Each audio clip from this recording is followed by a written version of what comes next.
So, apparently Joe Rogan has the most popular podcast on Spotify, and he's repeatedly spread COVID misinformation and invited guests on to do the same. Went from Walter Cronkite, basically, to this guy, Joe Rogan, who believes in dragons.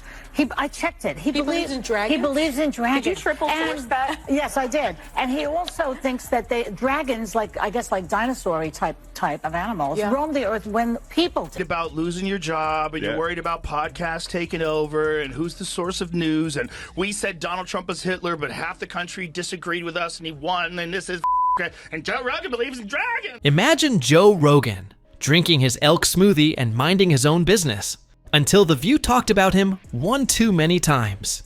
Now he's firing back with a $100 million defamation lawsuit so big, it could have its own Spotify special. Joy looks confused, Sunny's nervous, and Whoopi's wishing she hadn't said anything. Is this a real lawsuit, or just the strangest TV drama ever? Either way, things are about to get messy. You won't believe how it all started. Stick around, it's crazy.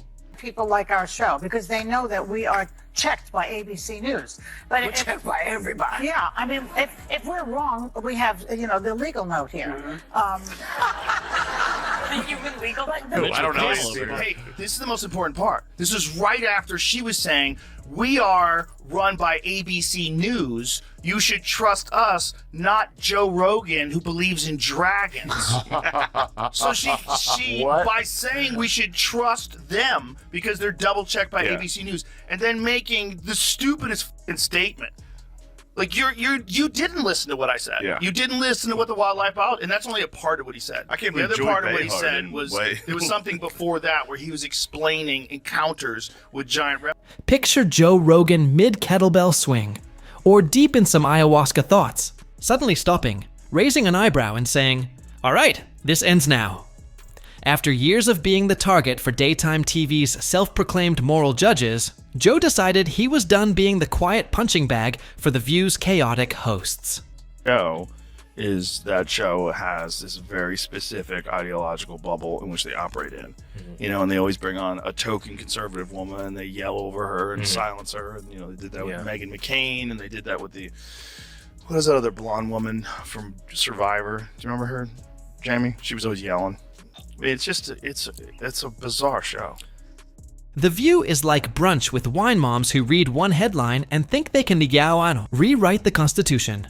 5 women, 1 table, no filter, and enough passive aggression to power a nuclear sub. And in their wisdom, they thought it was a good idea to accuse Joe Rogan of, well, almost everything except faking the moon landing. Rogan here. Did you see Joe Rogan, who believes in dragons, I guess? According to Joy Behar, he changed his X profile. Did you see this? That. I did see that. It now just simply says dragon believer. He had talked about dragons on the show. It's the thing of it is, you take anything out of context and you can make fun of it and mock it. And so, let's do that. It goes without saying, Joe Rogan, how many times more intelligent do you think Joe Rogan is than... Here's the twist. Joe Rogan wasn't even on their show. He didn't visit, wave from the parking lot, or send a Spotify sticker.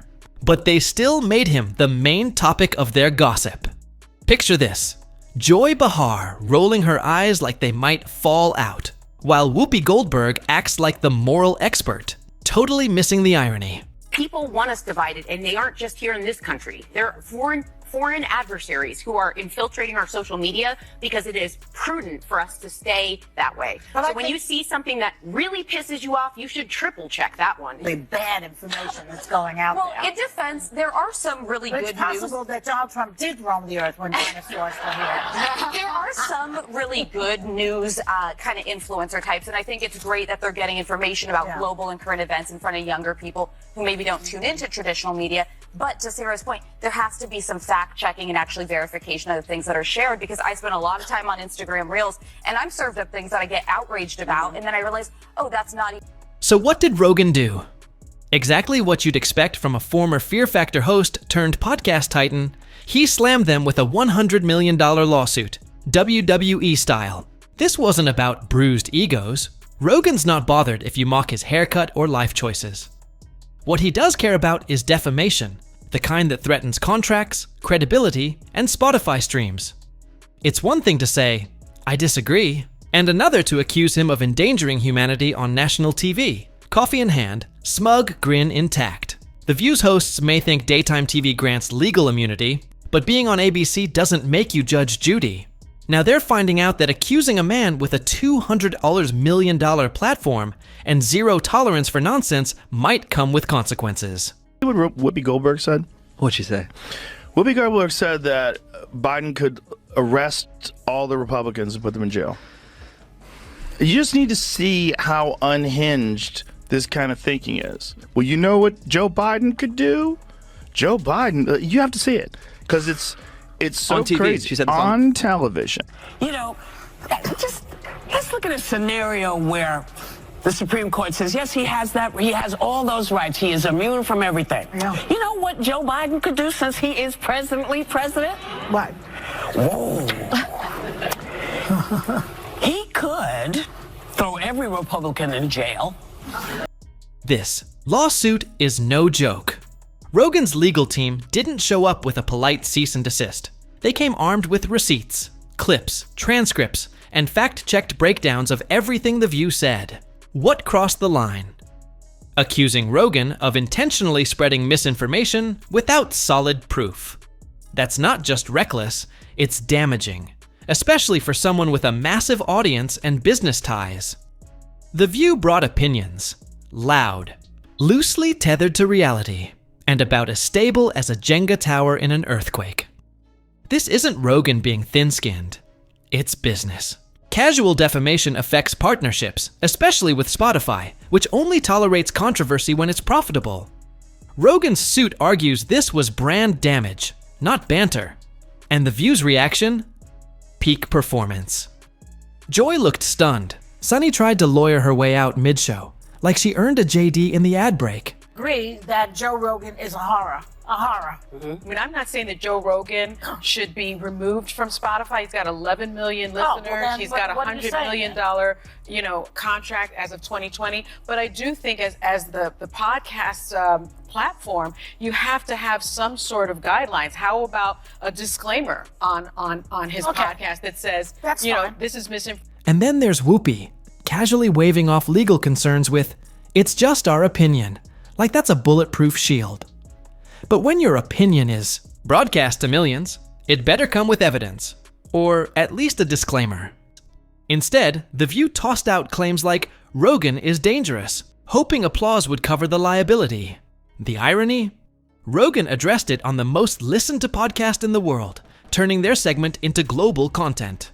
He broke down their claims, mocked the absurdity, and did it with a smirk that said, "I deal in truth more than you do in talking points." Fans rallied hard. Reddit lit up with threads longer than court filings. YouTube comments turned into legal dissections.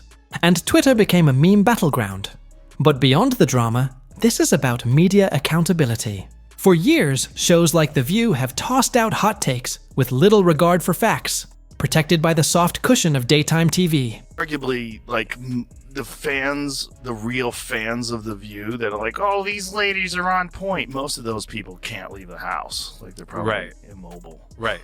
Because their mom's taking their kids to school, and that's, yeah. It's a very strange show, but it's fun to watch. It's just fun to watch them. It's good entertainment. Yeah. Undoubtedly. Well, they're just, it's interesting because I think Sunny is very intelligent, but she's ideologically captured. Right. That's sort of. I think the other ones. There's a couple of the other ones. Don't have to name any names. Are just very dull-minded. They joke, judge, and jab until someone pushes back. Then it's suddenly just entertainment. But when you're naming names and damaging reputations, that excuse collapses fast. Rogan's $100 million lawsuit isn't just revenge, it's a wake-up call. The era of consequence-free commentary may be ending. You can't lob wild accusations at someone with a bigger audience than most news networks and expect silence. The View has a track record of blunders, from flat earth debates to historical hot takes disguised as brunch talk, so the shock at Rogan clapping back feels a bit rich. Meanwhile, he's calmly dismantling their arguments on his podcast, sipping mushroom tea and making it look easy. No yelling, no panic, just precision. Because nothing rattles smug TV hosts like someone who can out-talk and outthink them. And the timing? Brutal. Just as The View was basking in political applause, they got hit with a legal tsunami from a guy who literally trains for cage matches. That people love to hate. Yes, that's true. They get so much hate watching and hate watching viral clips of them saying ridiculous things. I mean, it is a rabies infested hen house. and at the same time, it seemed like the most interesting part was their audience seemed to be on my side. Yes. And that's their audience. Yes. Well, their audience is not really their audience. Their audience is a group of people they bring in to watch television shows. There's a certain irony in it all. The same hosts who preach accountability now retreat behind, "We were just talking," the moment the heat turns up. Apparently, defamation lawsuit wasn't on their radar, but it's front and center on Joe Rogan's. When news of the $100 million legal cannonball hit The View, the response was stunned silence, like Joy Behar accidentally unplugged her mic. No comebacks, no eye rolls. ABC, owned by Disney, did what big media does when the legal storm hits, lawyer up. Emergency meetings kicked off as execs scrambled to ask, did we really say something worth the GDP of a small country? The public response? A corporate statement so bland, it might as well have said, please God, don't let this go to trial. I had to read the thing about The View because I just thought it was funny. What's That's the the deal? only reason why I read that about me. Dragon lover. The radio, Joy Behar was trying to say that I believe in dragons. Wait, what is this? I just She heard said, about I checked it. And the lady goes, did you double check it? She goes, I checked it. He believes in dragons. Should be like you think they live Sasquatch, alongside bitch. of people? Behind the scenes, things got messy. Somewhere between a Real Housewives reunion and a corporate compliance seminar. Speculation flew faster than Whoopi could say, allegedly. Would there be a retraction? An apology? Maybe a teary on-air moment over chamomile tea? Nothing official, but insiders say a possible clarification was floated. Network speak. For we're not guilty, but please don't sue us for 9 figures. Meanwhile, the public went full Roman Colosseum. Rogan's fans were ecstatic, flooding Reddit with titles like Joe Rogan versus The View, Let the Bodies Hit the Floor. Memes exploded. Ironically, both sides screamed free speech for entirely opposite reasons. And that's the real point, why this lawsuit actually matters. The View have any trans women on it? Great point. It has a lot of women that look trans, but none of them. It has a lot of second and third takes. After a drink, you go, huh? But it doesn't have a ton of, This isn't just about one podcast bro versus a talk show full of hot takes. It's about the murky line between free speech and reckless accusations. In today's world, media personalities often wield more influence than politicians. And when a show like The View makes serious claims without evidence, accountability matters. Rogan's lawsuit asks a critical question. Can talk shows label someone dangerous without consequence? Win or lose, the impact could be massive. If Rogan succeeds, it won't just be The View lawyering up. TikTokers, YouTubers, influencers will start rethinking those totally factual takedowns. Culturally, Rogan isn't just defending himself. He's taking on the media machine with a Spotify check and a steak knife. He's not crying cancel. He's countering with legal firepower. So next time someone on The View says, you know what Joe Rogan said, they might pause. Because free speech still exists, but so do receipts and subpoenas. The public? They're loving the spectacle. It's reality TV meets courtroom drama. Will it go to trial? Probably not. Disney prefers quiet settlements over public battles. But the damage is done. The View went after a man with a bigger mic, and now they're feeling the blowback. In an age of viral truth and digital pitchforks, even the loudest voices need to think before they squawk. And Rogan? He's likely shirtless, amused and armed with a podcast and a legal team ready to strike.